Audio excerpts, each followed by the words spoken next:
Yeah, set it. Thanks so much. No. May I try now? Put this on widescreen. Okay. Okay, friends. Well, thanks so much for joining us this evening.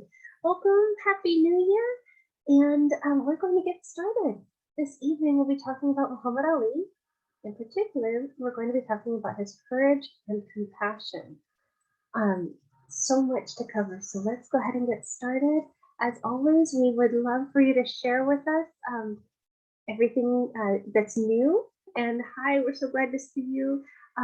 If you'd like to share with us something great that has happened recently, we'd love to hear it. So welcome and thanks for being here. We appreciate you. This evening we'll be meeting for about an hour, and at the end of this evening's session we'll have a post survey. So like always, that'll be a link in the chat.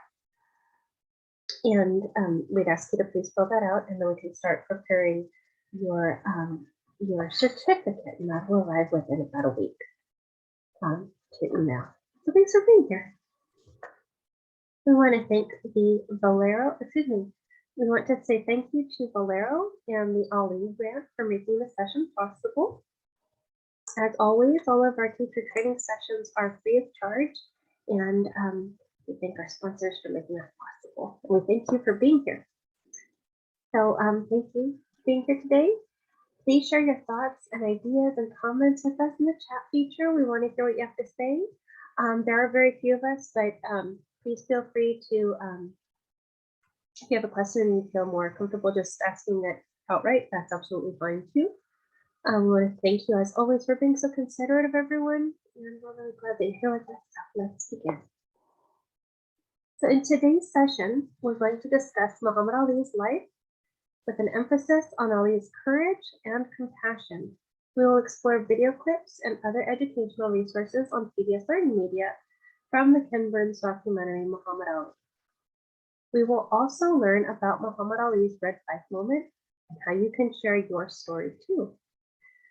We do want to let you know, we know that we are very lucky to have educators of a great number of different grade levels. And so we do want to let you know, as we're learning about this, there are topics and resources that contain material that may be sensitive for some students.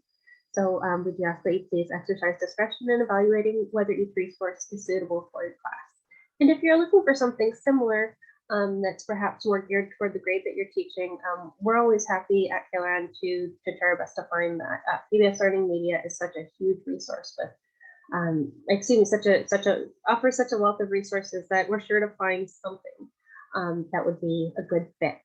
So if you ever need any help with that, please do reach out to us. That's always free and we're always glad to help. A certificate with 1 hour of continuing education credit will be awarded upon completion of the session and the accompanying post survey, and it will be emailed to you in a PDF within 1 week following the session. And thank you, awesome and amazing educators, for everything that you do for your students. Friends, we know this has been a roller coaster the past couple of years, and you've just stayed strong. Thank you for what you do. Please know that we're here for you. Please reach out to us in whatever way that we can be a support to you. Friends, I do want to mention I have a bit of a cough, so I might be muting myself from time to time. I'll come right back on if I do mute myself, but so far so good. Okay, so we're going to start with Ali's 6 core principles. Muhammad Ali had 6 core principles which really defined his life, and here they are: confidence, belief in oneself, one's abilities, and one's future; conviction, a firm belief that gives one the courage to stand behind that belief despite pressure to do otherwise; dedication, the act of devoting all of one's energy, effort, and abilities to a certain task; giving, to present voluntarily without expecting something in return; respect, esteem for or a sense of the worth or excellence of oneself and others; spirituality, a sense of awe, reverence, and inner peace inspired by a connection to all of creation and or that which is greater than oneself. So some pretty wonderful principles by which to live. Now we're going to take a closer look at Ken Brent's in the classroom. This is a collection on PBS Learning Media, and there are different collections. And in this meeting, of course, we're going to be talking about the Muhammad Ali collection. This particular collection is divided into 3 sections, each of which has its own media gallery subsection. A media gallery on PBS Learning Media is essentially like a set of video clips and then connected resources. So support materials that could be things like discussion questions or a handout, so different ways to look through that.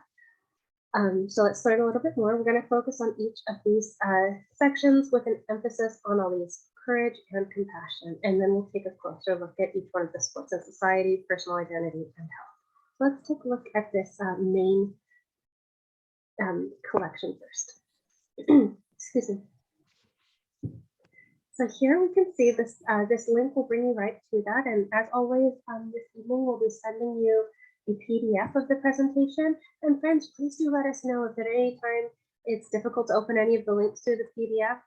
I know we've talked with one of our colleagues about that, who said from time to time that there's difficulty opening PDF links on their end. So we wanted to make sure that that was easily accessible too. So by all means, if it's not opening up or the link isn't working, please do let us know so that we can fix that.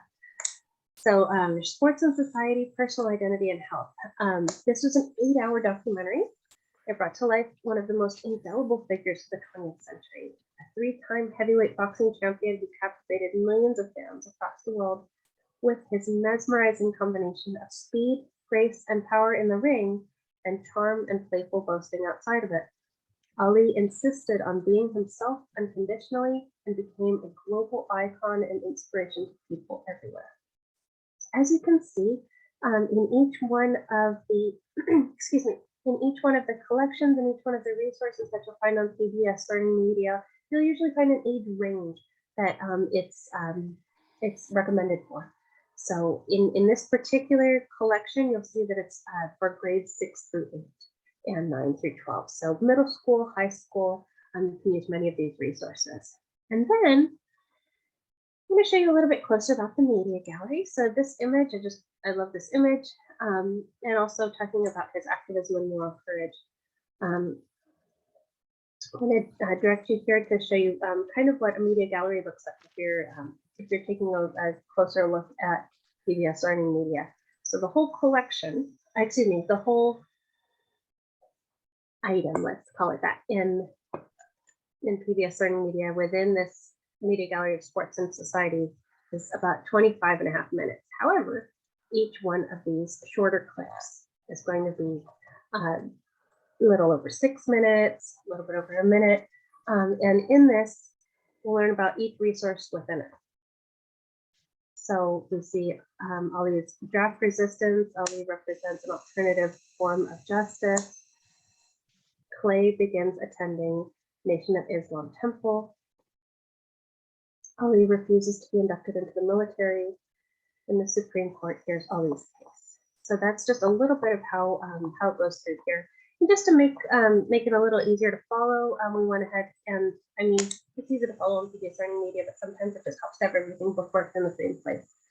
So that's what we did as well. Now, as we're talking about this, you may already know that Muhammad Ali was not born with the name Muhammad Ali. His name, when he was a younger person, was Cassius Clay. There's a really amazing story about him. So if you haven't heard this yet, I'm going to tell you a little story about Muhammad Ali. It's pretty neat. You may have heard about the red bike moment. With that, we're going to just take a short journey over here to KLRN. And the other day, if you want to go ahead and type this into the chat, I'd love to hear if you had the chance to see, we had a screening, a very special screening called Muhammad Ali, Continuing a Legacy of Positive Impact. And we are delighted to have amazing panelists with us, including Deborah Omawala Jarman, from SACAM, the San Antonio African American Community Archives Museum, as well as Dr. Gary Bates. I'm not taking pictures, shit. And Dr. Robert Harris, and it was really wonderful because we got to see so many different responses to a lot of really great questions and topics that were important, during Muhammad Ali's lifetime and during right now. Very timely um, points. So I'd like to just show you where you can find that here. I'm going to go ahead and put this link in the chat really, really, really quickly so that you can see that. Hi, everyone. So glad you're here. There we go. So if you want to go ahead and click on that, that'll open up a new browser for you, and you can check that out as you have time. As you have time, excuse me. As you can see, it's quite extensive, and there's a lot here. But we have the conversations on Ali, our past teacher trainings as well, our teacher resources, and our red bike moments. So I'm going to kind of flip back and forth here. So we're talking about a red bike moment. We're talking about before Muhammad Ali was Muhammad Ali. He was Cassius Clay. So this is his red bike moment. To start off, we want to take a look at this and mention that all of us, each and every one of us, we all have memories to reflect upon which reveal insights into how we became who we are today. So, excuse me, as we're taking a look at this, let's think for a moment about some of those moments in life. And I really encourage you to check out the panel discussion. We'll take a closer look at that in just a moment, with the leaders of the community that we had the pleasure of speaking with during the panel discussion. And one of their recurring topics that was brought up is how it doesn't necessarily have to be just one moment, right? It's not just one moment that's impactful in your life. Maybe it's several, maybe it's serious moments in your life that helped you become who you are today. More often than not, these moments can be remembered as brief moments. Muhammad Ali came into being through such a defining moment that it completely changed the course of then 12-year-old Cassius Clay's life. So what is a red bike moment? The transformational event in your life that occurred because of a challenge or because you overcame some type of adversity. When Muhammad Ali, then Cassius Clay, was only 12 years old, his new red Schwinn bicycle was stolen. And the backstory to this is that he and his brother were riding around on his new bike. He was very happy, and it started to rain outside. That's a bummer. Have you ever been riding your bike and it starts to rain? It's just no fun because then you've got to get back to either get back home, or you've got to try to find a place to keep it to stay dry and keep yourself dry. Anyway, he and his brother were not close to their house, so they parked the bike outside of a building. We ended up inside a building and went in, and I believe it was a home and garden show that they went into. So, not something that kiddos that age would typically be interested in attending, but they got in from the rain. It stopped raining and they went outside. But as I'm sure you can see right here, his new the red Schwinn bicycle was stolen. Somebody took it when he was inside it. So Cassius Clay, who was in tears, found a policeman to report the crime to and stated that he wanted to whoop the thief who stole his bike because he was understandably upset. Serendipitously, the policeman was Sergeant Joe Martin, who just so happened to train boxers.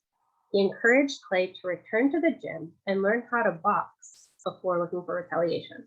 Cassius Clay's stolen bike was a pivotal moment in his life because it led him to boxing, so it became his red bike moment.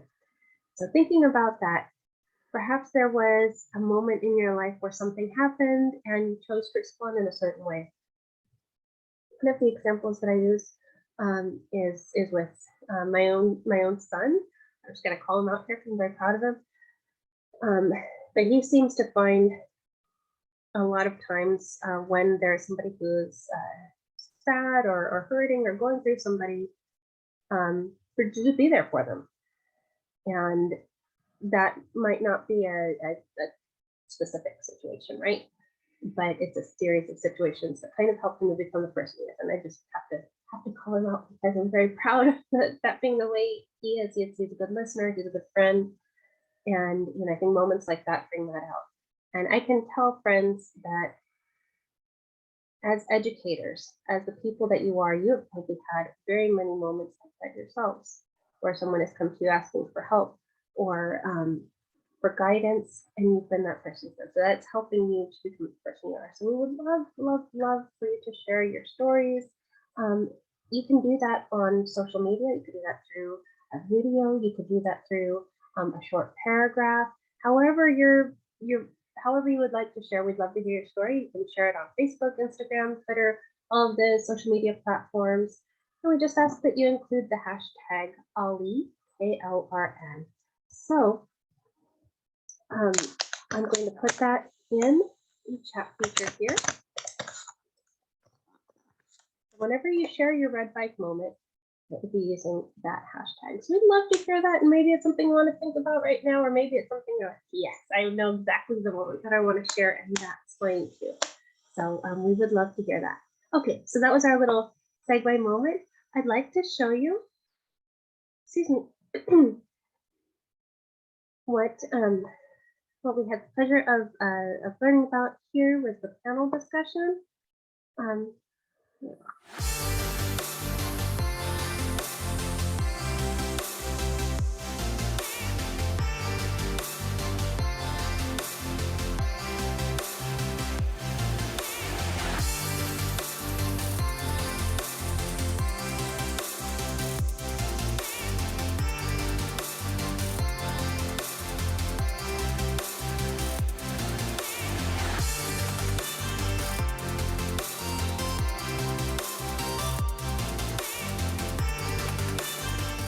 My name is Bobby Blunt. I'm the chair of the Go Public campaign, one of our sponsors. We are so excited to have this conversation that we're about to have about a great legend, literally the greatest, Muhammad Ali, and to talk about the impact that he has had and is having on every single of us.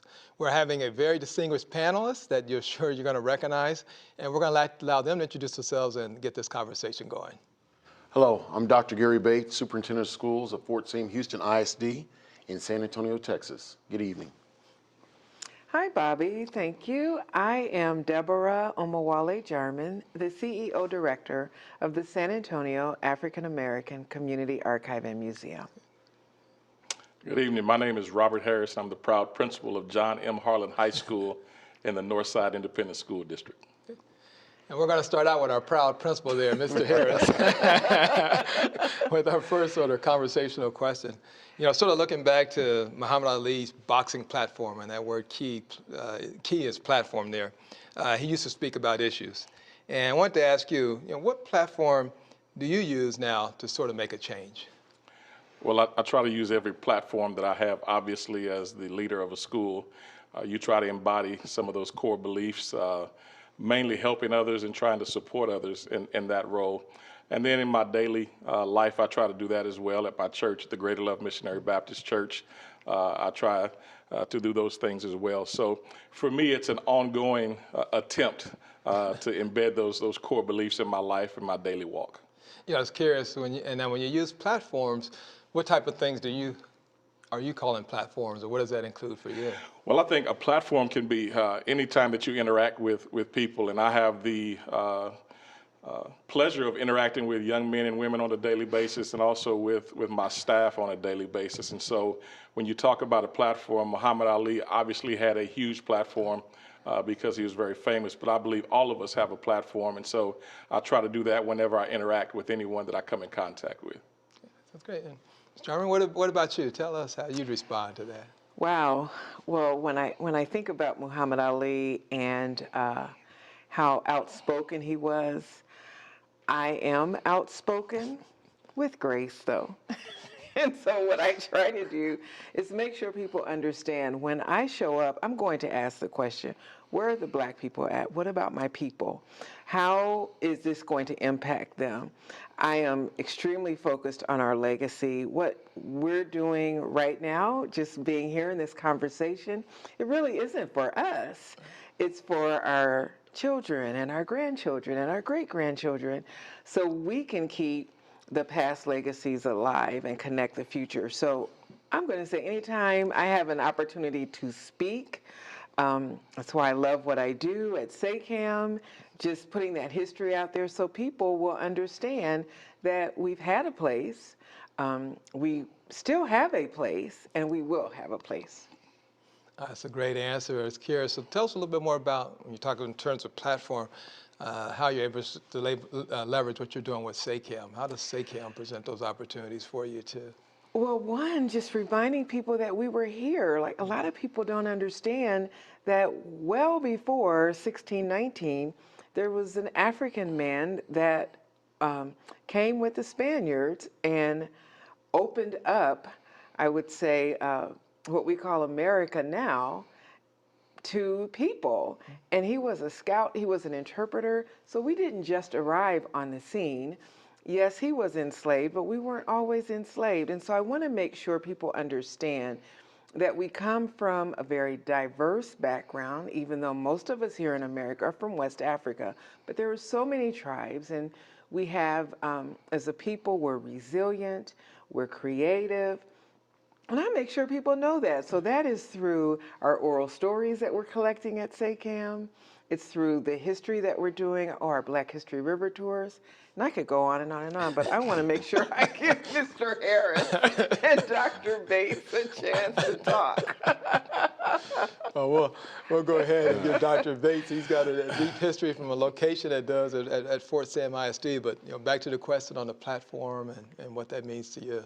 We have an opportunity. We're very blessed in our opportunities and backgrounds, various backgrounds, to have these type of platforms. Muhammad Ali was a figure for all people, all races, all general people, and everyone embraced him.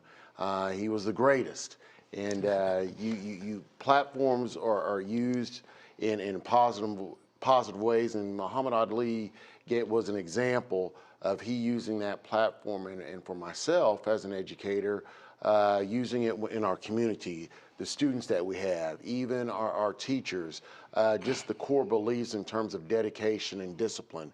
Those are things, basic fundamental beliefs that we use in our daily lives. And so, we have an opportunity to impact, lives in a positive light and positive manner. So this platform that I've been very blessed to have, I try to model that in everything that I do, whether it's in our school buildings, outside our school buildings, in the grocery stores. We have an opportunity because folks are watching and they want to see what we're doing. Are we talking? Are we showing what we actually do?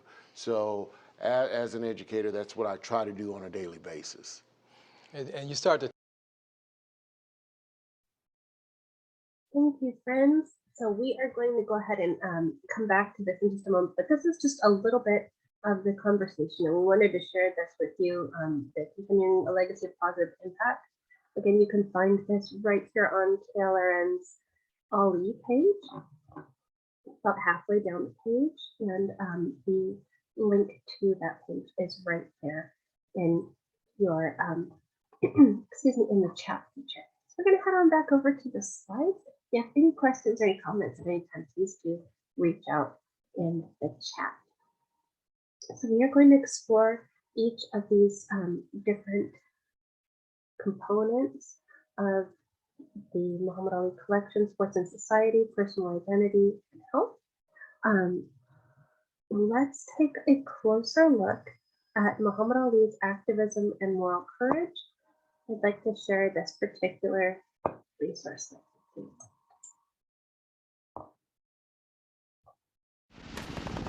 After the United States escalated its involvement in Vietnam by committing combat soldiers in 1965, the demand for troops increased. The Selective Service lowered its standards. Muhammad Ali, once disqualified, was now eligible for the draft. I was in Miami to do some feature story about him. He comes out and he is steaming. He had just heard that he had been reclassified 1A. I just can't understand how they could reclassify me as 1A when they were the ones who said, the government officials were the ones who said that I was 1Y and that I wasn't qualified. It was their decision. Now, all of a sudden, I'm 1A without any test, without notifying me or checking to see if I'm any wiser than I was the last time or any worse. If you're drafted, will you fight for your country? I'm not saying nothing about things I don't have to say. I don't have to say nothing about that. They haven't drafted me yet, and it's a touchy thing, touchy question, and I'd rather not say nothing. The next morning, Muhammad Ali offered a more coherent argument against joining the military. I am a member of the Muslims, and we don't go to wars unless they are declared by Allah himself, he told a reporter for the Chicago Daily News. I don't have no personal quarrel with those Viet Congs. I ain't got nothing against them Viet Cong. And it was like the world stopped. There was a real feeling that he was not the right champion for America. How could a boxer, a violent man, refuse to serve his country? What's really important was just how despised Muhammad Ali was throughout America. People who felt that they were patriots, you know, people who were sending their sons to war, who had fought themselves in World War II in Korea, which was not that far back, really saw this reprehensible character who was, you know, making millions, taking everything from America and giving nothing back. In 1966, an overwhelming majority of American citizens supported the Vietnam War. Jim Murray of the Los Angeles Times called Ali the greatest American patriot since Benedict Arnold. Go to some mother in Iowa, Murray urged Ali, and suggest she send her son instead. Another writer called him the worst influence on people since Adolf Hitler. Later that month, Muhammad Ali applied for conscientious objector status based on his religious beliefs. He was emulating Elijah Muhammad, who had refused to enter the service himself in the 40s. He was following the dictates of the Nation of Islam.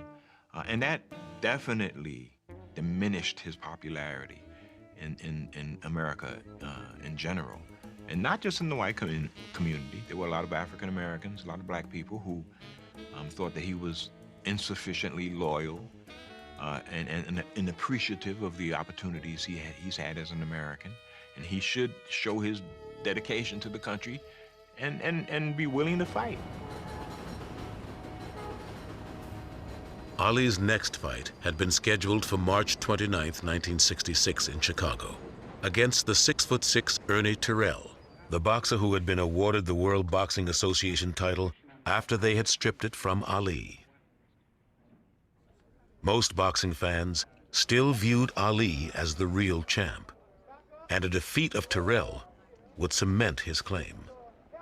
I want our soldiers and Marines to see what a real champion looks like, said Terrell, who promised to sign up for an exhibition tour in Vietnam after defeating Ali.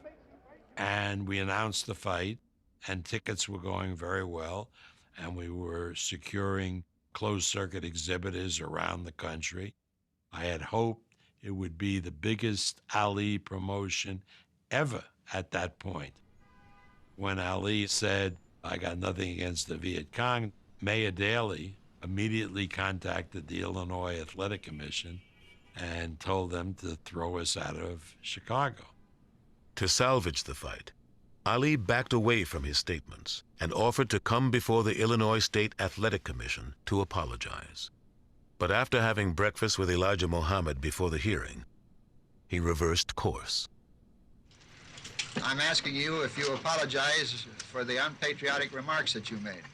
Anything, I'm not apologizing for nothing like that because I don't have to. I'm apologizing to the people who in charge of the selective service. Those are the people that we'll take this up with. I'm not in court now for that. I'm a champ of the world. This is athletic commissioner, and I'm here to fight for the title, and I'm just apologizing for what I said to the newspapers and to the press when I should have had these things to say, and they will from now on be said with the people who are in charge of this. Mr. Clay, when Muhammad Ali, sir. Mr. Clay, Muhammad Ali, sir. Mr. Muhammad Ali, either Yes, sir. one. Just Muhammad Ali. When you appeared before this commission before, if I recall correctly, you said you were the people's champion. Yes, sir. Do you think that you're acting like a people's champion? Yes, sir.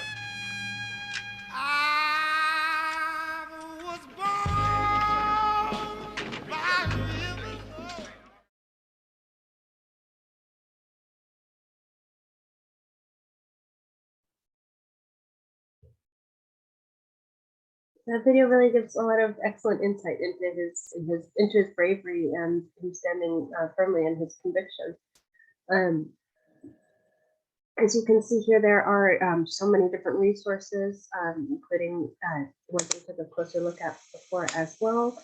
Ali representing an alternative form of justice, where he begins defending the Nation of Islam. He refuses to be inducted excuse me, into the military, and the Supreme Court hearing Ali's case. I do want to respect your time, and because we only have an hour this evening, we won't be able to watch all of them, but I would like to share with you the video that Ali represents an alternative form of justice. Let's take a closer look at this resource. 3 weeks after the signing of the Voting Rights Act is the beginning of the Watts riots. And the Watts riots come to symbolize the fact that things are far from being solved.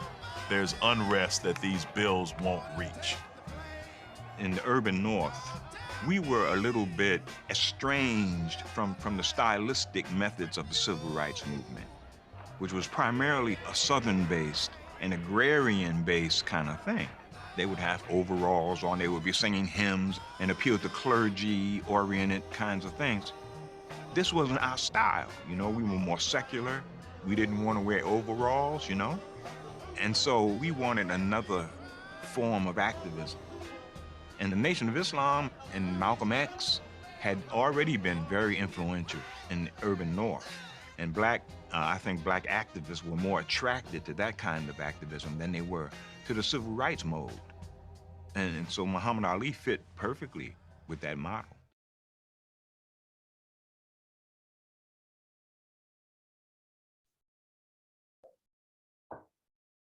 Thank you, friends. So this is just one section of the media gallery, Muhammad Ali's activism and moral courage, and that's just a video clip right there, right? So we can get a lot of good information from these.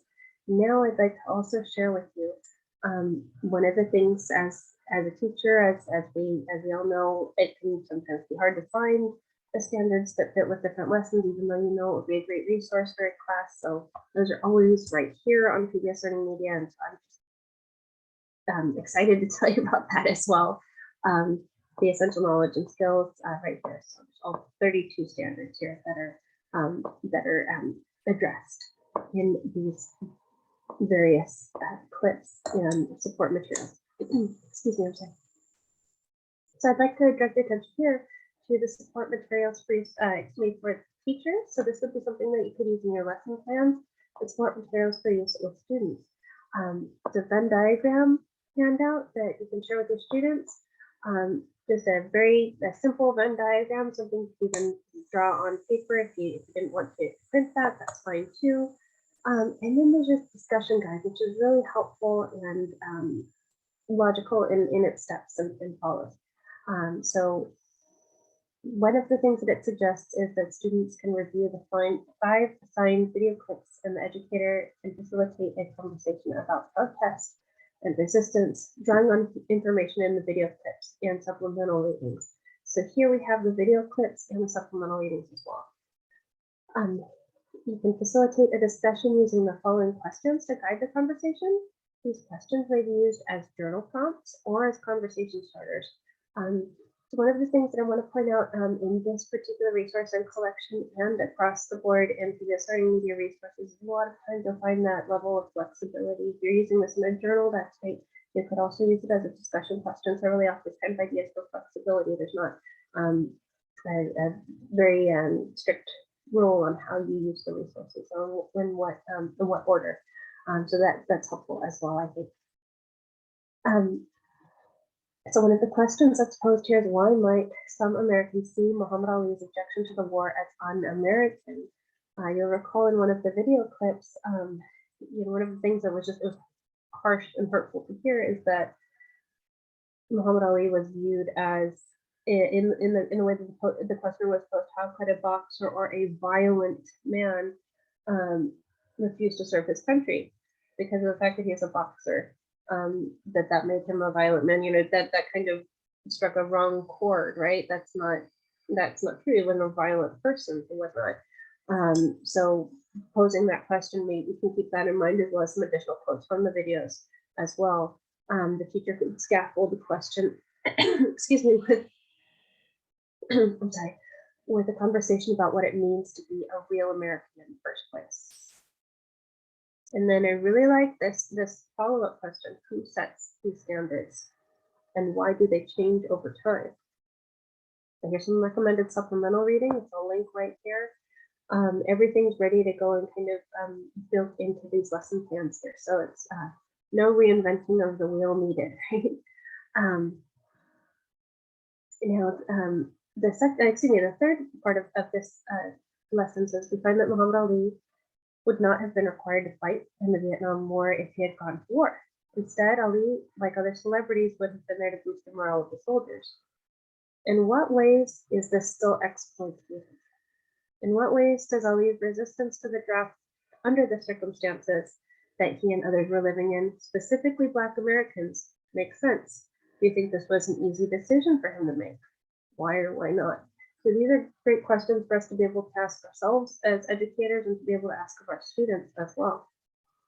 Moral courage. Now this is, personally, I think this is something that we can address with all ages. What is moral courage? Having the bravery to take action based on what you think is right, even if there may be negative consequences to doing so. Taking a closer look at that. Moral courage is having the bravery to take action based on what you think is right, even if there may be negative consequences to doing so.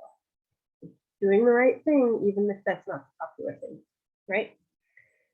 Citing evidence from video clips. Why was Ali's draft resistance morally courageous? What was at stake for him? There are examples there of what was at stake for him, but then thinking outside the box, what might there not have, it's an 8-hour documentary, so unfortunately not the whole documentary isn't represented in these clips. However, good portions of very important information are in these clips. So that being said, there might be something that we haven't heard yet, but items to talk about, items on which we could have further discussion there as well. What was at stake for him? And then we have additional ideas for how to compare and what we learned about contemporary connections, and then notes as well. Depending on students' background knowledge, they may need to review the circumstances and news coverage of Kaepernick's protest, because asking the student here in items, is it 7 and 8? Excuse me, just 8. What are parallels, between Muhammad Ali's anti-draft and anti-racism protests and Colin Kaepernick's protest against police brutality and racism in America? So here we're offering some additional information for students, depending on students' background knowledge, and they may need to review the circumstances and news coverage of Kaepernick's protest. So here's some recommended reading from PBS NewsHour. Kaepernick has etched a place in history with the NFL protest. So you can find that right here. So this is a video just shy of 4 minutes, very easy. You can read the transcript as well. So that's another resource for both our students and anyone who may be interested. So that's just one, right? That's just one media gallery. So there's so much to look at here. And these are all from sports and society, and specifically within Muhammad Ali's activism and moral courage. Here is part of the media gallery. I apologize for coughing. Here is another one, which is an inquiry design model. Should professional athletes use their platforms and status to speak out about social and political issues? So this gives us a further insight into Muhammad Ali refusing to be inducted into the military, his draft resistance, then, of course, the Supreme Court hearing on this case.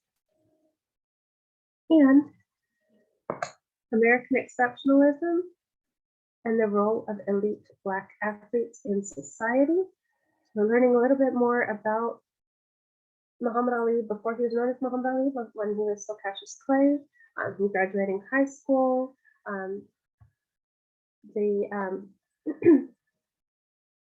excuse me, Floyd Patterson versus Sonny Liston, Ali speaking out against white supremacy, and the assassination of Dr. King, and then of course the Supreme Court hearing. And we have that clip there as well. Oh, sorry about that.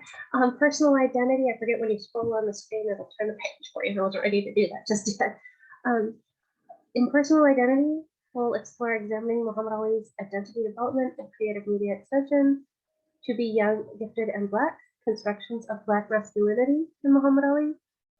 Muhammad Ali's spiritual journey, Socratic seminar and research extension, and then for his health, we are exploring the topics of Muhammad Ali and elite athletes' experience of physical and mental health. So very important topics that we're starting to address more, but in society, but still we're wanting to learn a little bit more. So personal identity, we'll take a closer look at this section as well. And this clip is just very short. Oh, that's a great question. So Ms. Eileen asked if the film is still being aired. Yes and no.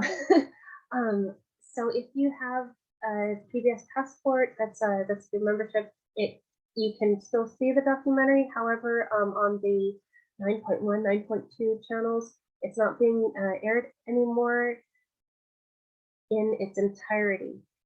That being said, you can catch the different, I don't know if I would call it episodes, but well, I suppose so, right? It's not a series, it's a documentary, but it's an 8-hour documentary. It was shown in different segments. So there are different segments that are shown at different times. I did notice that on the schedule. And while I don't have those times written down, what I can do is look that up and send it out anyway, because I do want you to know you can still see it. And I'm giving you a very confusing answer to a very simple question, right? Yes and no, it's not aired in its sequential form that it was initially. However, we have some background information previews.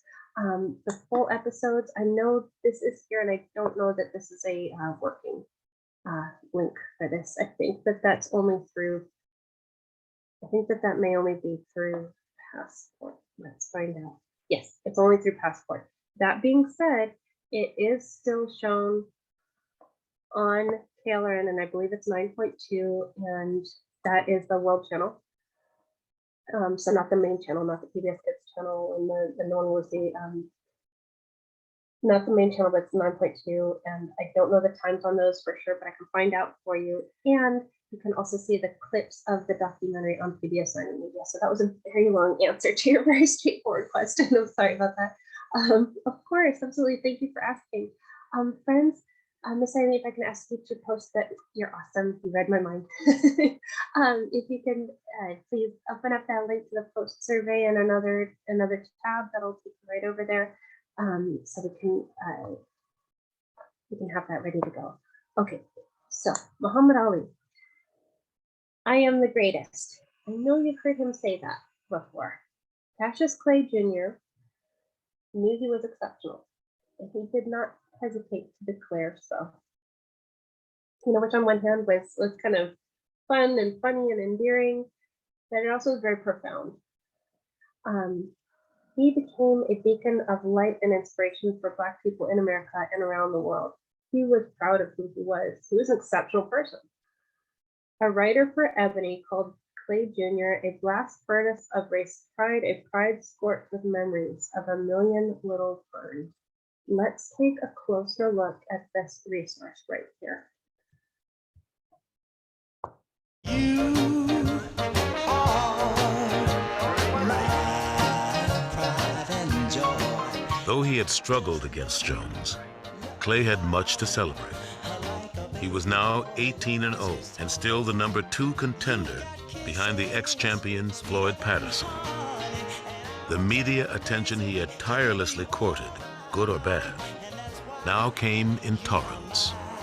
I'm the only sport in the fight game today, the only product. Don't be surprised of nothing I do. I'll soon be in the movies. I'll cut records, I'll sing, I can fight, I can do anything. That's why I say I am the greatest. That's the name of the album, I am the greatest. This is the legend of Cassius Clay, the most beautiful fighter in the world today. I'm the greatest. I'm the double greatest. I will be a clean and sparkling champion, he bragged to Time magazine, which featured him on its cover. He talks a great deal and brags indeedy of a muscular punch that's incredibly speedy.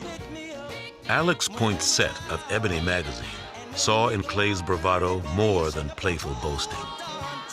Cassius Marcellus Clay is a blast furnace of race pride, he wrote. A pride scorched with memories of 1,000,000 little burns. For I am the man this poem is about, the next champ of the world, there isn't a doubt. This I predict, and I know the score. I'll be champ of the world in 64. It was very different to use that platform really for self-affirmation and promote himself as a fighter. And in his own way, lift up black people. I am somebody. I am the greatest. And most of all, I'm pretty. Most fighters are ugly. What made Clay appealing to my generation was that he was young, he was humorous, and that's something that was very unusual for a black public figure, particularly humorous in the way that he was. He wasn't some kind of step-and-fetch-it clown or something like that. Clay represented something for the generation I grew up in that was different from my uncle's generation. They were World War II, they were the greatest generation. Their heroes were Jackie Robinson, and Jesse Owens and people like that. And Clay came along and he was something different. He was from my generation. I love that. I mean, how can we not smile when he says, "Look at me, and I'm still pretty." He was just so very confident, with great reason. And you know that self-affirmation, as was mentioned in the video, served not only to affirm himself, but for many Black people in his time, in his youth, and he's really just an amazing person. Moving right along, because I know we're running a little bit short on time. We're going to take a closer look at the health section here.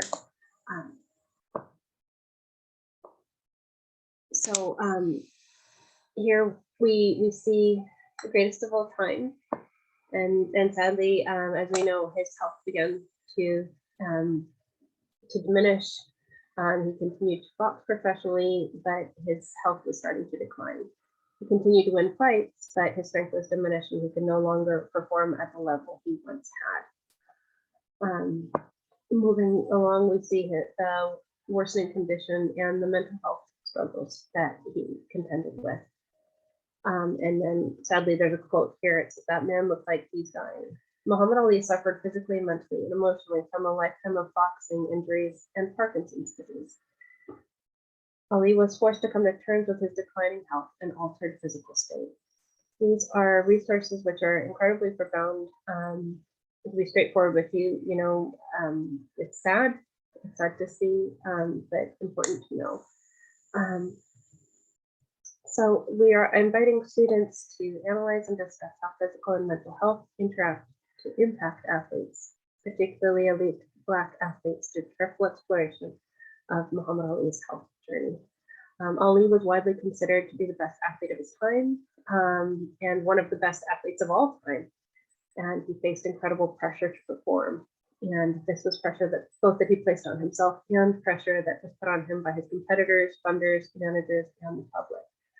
So taking a closer look at this, there's quite a few support materials here, framing this lesson. So how to kind of put it together for our students. When we consider what motivated Muhammad Ali to become a world champion and ultimately an American symbol and hero, we follow the hero's journey from triumph to tragedy.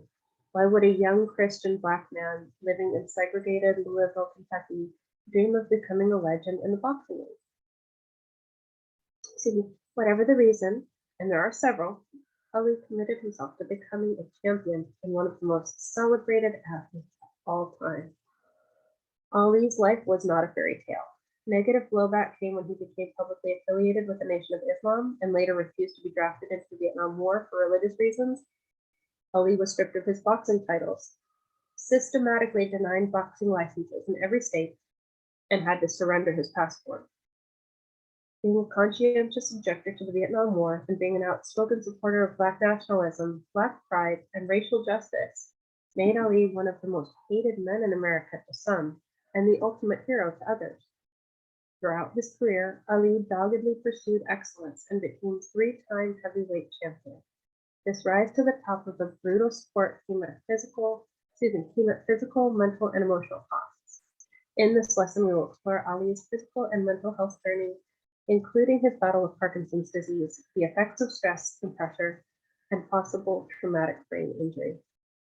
To kind of give a bigger picture, right? Here are some additional resources as well: mental illnesses, terms to use, and terms to avoid. This is also in one of the other resources on PBS Learning Media as well. I highly, highly recommend this. It's just right here in this link. So I'm going to also put that in our chat so it's just a little easier to find here. Bit of a long link, but it's right there. And again, you can find this right here in the framing lesson. There's opening activity of defining physical and mental health, how physical health impacts mental health, how mental health impacts physical health, right? And I like that this question is posed as well. Is physical health or mental health more commonly discussed by your peers in the media? Why do you think this is? What existing stigmas make one easier or more difficult to discuss than the other? Very timely, very important. And as you can see, these are topics that are not necessarily new, but important to discuss and explore in greater detail. Guided reading, synthesis, and share out. As you can see, so many wonderful resources here. And again, like I'd mentioned, I really like that there's a lot of flexibility in how you use this. So I do encourage you to look through this, check out these resources about how to start discussions and how to encourage students to think and discuss together and with you. Good reading opportunities and a lot of good opportunities for discussion as well. I want to respect your time, and I know I always tend to have to go kind of quickly at the end. So we discussed what a red bike moment is. Friends, we would absolutely love for you to share yours. Think about what those might be. And if you wanted to submit several on social media. If you're like me and not really into social media too much, that is okay too. You can certainly email us as well as education@klrn.org. You can email us your red bike moment and just please include the hashtag #KLRN. And let us know if you're comfortable with us sharing that on our page as well. If you'd like to share your red bike moment, more publicly. And either way, when you share your red bike moment, we would like to send you a special Ali themed item.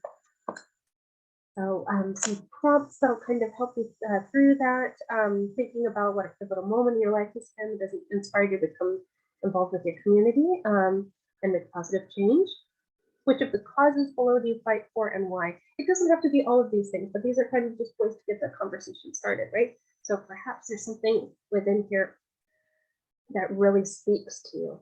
Education, I know, talking with my family, I think we just, as educators, like that's kind of our calling, right? It's to educate, but it's to learn more about things that we might not know about experiences we might not know about, and be able to share that with others and see what connections are and what ways we can improve things for each other and help each other, right? How we can lift each other up. Which of Ali's 6 core principles do you identify with? Maybe it's all of them. Maybe there's one that really stands out in particular. And you can visit the alicenter.org to learn more. Excellent website. Again, very comprehensive. You can learn more about Muhammad Ali and his 6 core principles as well. Here is the link to the Ken Birds of the Classroom collection on PBS Learning Media. Once again, so just another link. And then there are additional resources about Muhammad Ali on PBS Learning Media. And I went ahead and put this in a separate slide because these are excellent resources, but they're not connected to the documentary, right? So the documentary Muhammad Ali, the documentary by Ken Burns and his team, those are the resources that we looked at just a moment ago. These are separate resources here, and I just want to show this to you because these are also for a younger age group, right? So you've got it's best for grades 3 through 8 here. So if this might be a resource that you'd like to use. I also like that these are available in English and Spanish. Gives you a little bit of insight into who Muhammad Ali was. Again, the standards are right here. We can find the peaks there, so they help. And everything here, again, there's a lesson plan. The video, I believe, is about 3.5 minutes long. It's very informative, 3.5 minutes too. It gives you an idea about how long the lesson will take, some additional links, some important people are that we'd like to learn more about. So it's very, very helpful and informative. It's very engaging too. And I'd like to leave us with this quote because I know you all are very courageous, and I want to thank you for that. It says, this is from Muhammad Ali, and he said, "He who is not courageous enough to take risks will accomplish nothing in life." And thank you, Dee, every day. Our whole team wants to thank you for what you do because you truly do make the world a nicer place, educators. And thank you for being here with us. Thank you for your dedication to students, all the learners of the world. Okay. I am going to go on too long, but I appreciate y'all. Books about Muhammad Ali that are available at the San Antonio Public Library. I'm just linked right here. So lots of good stuff here. Even the DVD. Well, that's new. I hadn't seen that before. So you can actually check it out from the library, the DVD. It says all copies are in use right now, but you can find out some more information there as well. And here we go. I want to say thank you to our wonderful funders and sponsors and amazing viewers like you. Thank you for making this possible. We appreciate you so much. Thank you very much. Friends, as always, if you have any questions and you'd like any help identifying any resources for you for the classroom, if you'd like us to do some virtual trainings for you and your team and you have a particular topic in mind that you don't see online, please feel free to reach out to us. We are more than glad to customize trainings at your request and on different topics, everything from Sesame student communities to Muhammad Ali, where you can pretty much find resources on any one of a variety of wonderful topics. So we'd be glad to help you with that. As always, it's free, and we appreciate you. Thank you so much. And Miss Irene, oh, thank you, friends.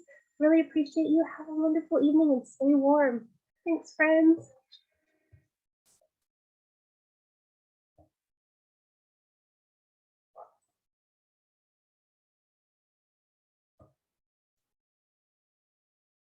Good night, everyone.